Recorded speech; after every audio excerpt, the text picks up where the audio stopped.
This country will receive a shipment of 300,000 Sinopharm vaccines in the near future.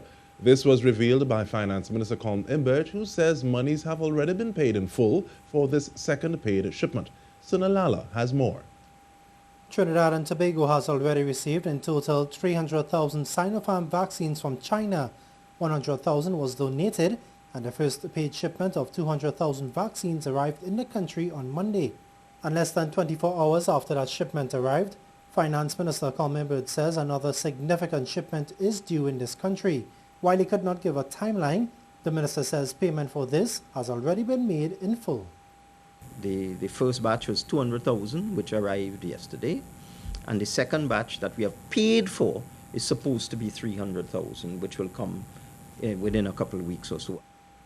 Mr. Imbert says he cannot disclose the price paid for the Sinopharm vaccines since a non-disclosure agreement was signed with the government of China.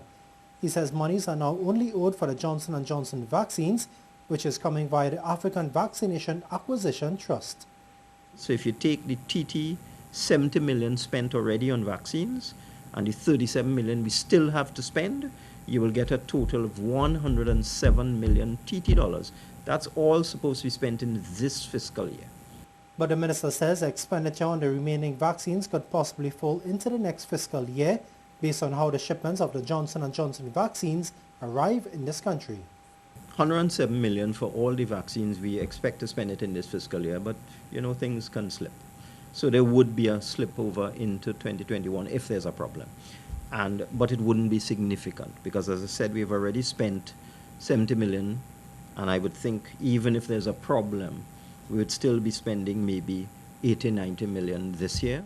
The total shipment of 600,000 Sinopharm vaccines, coupled with the 200,000 AstraZeneca vaccines received, and the 800,000 one-dose Johnson & Johnson vaccines expected, would bring the total vaccinated population to 1.2 million.